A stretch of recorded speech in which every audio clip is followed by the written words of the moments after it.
Merci. Donc, moi, c'est Mamadou Ndiaye. Je suis le point focal national IBES pour le Sénégal. Bon, ce qui me paraît être le plus important donc, dans le cadre du projet WABES,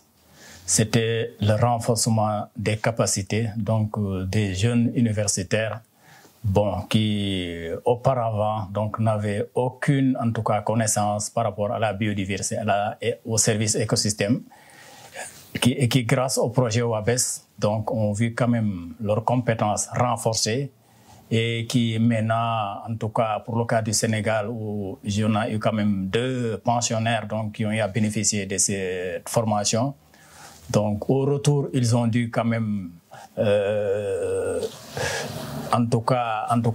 contribuer donc, au renforcement des capacités des jeunes donc, qui travaillent avec nous dans le cadre de la conservation de la biodiversité et même dans nos activités d'évaluation des biens et services écosystémiques de nos aires protégées. Donc, grâce à cette formation, donc, ces jeunes quand même ont pu en tout cas nous aider à faire correctement ce travail qui dans le passé donc, a été confié à d'autres experts. Mais avec WABES, donc, les jeunes qui ont eu à faire cette formation, donc maintenant travaillent avec nous pour au moins, en tout cas, avoir une idée non seulement par rapport à la valeur de notre biodiversité, mais aussi en tout cas à l'évaluation, donc en termes économiques des services et biens écosystémiques qu'on tire au niveau de nos aires protégées.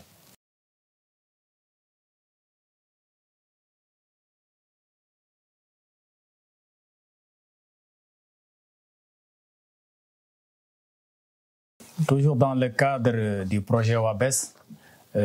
vous savez donc les années 2020-2021 ont été marquées plus avec cette pandémie de la COVID-19. Et nous, dans le cadre de l'examen, en tout cas, des cadres conceptuels donc pour l'évaluation, les différentes évaluations que l'IPBES avait demandées, pour la plupart, il y avait des réunions qui se faisaient en virtuel. Et pour ce cas, donc, WABES a beaucoup contribué à notre participation à ces différentes, en tout cas, évaluations. Donc, ceci en organisant donc, des réunions virtuelles donc, qui regroupent tous les points focaux en Afrique de l'Ouest, dont le Sénégal. Et à part ça, donc, on a pu non seulement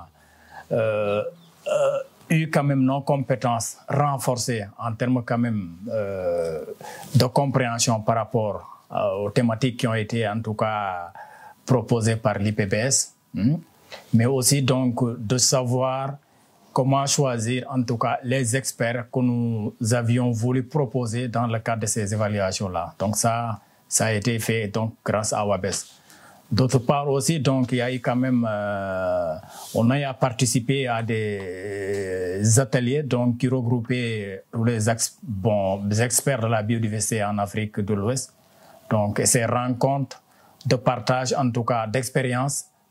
qui non seulement contribuent quand même à nous aider à améliorer notre intervention dans le cadre de l'IPBES, mais aussi à échanger avec d'autres experts venus de la sous-région. Et ça a été rendu possible donc grâce à WABES à travers ces ateliers régionaux donc qu'il a eu à organiser. Et peut-être l'exemple que je voudrais citer en ce sens, donc c'est l'atelier qui a été organisé à Ouagadougou, je pense que c'était en 2019, donc juste après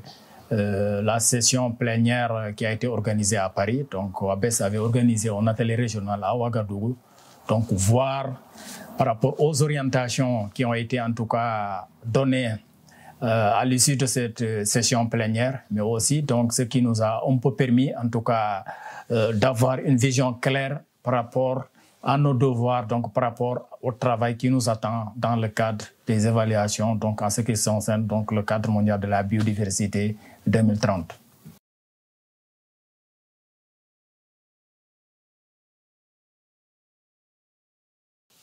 Donc ça aussi, comme je l'ai dit, comme WABES travaille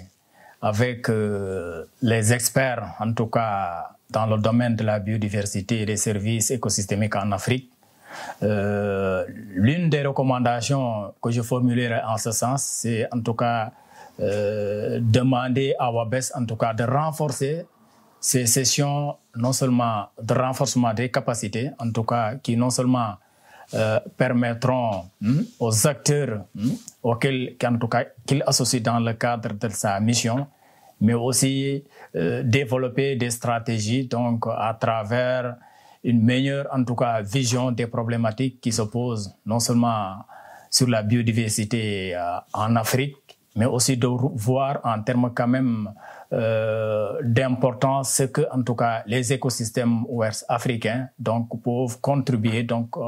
en termes de retombées donc pour le bien-être humain.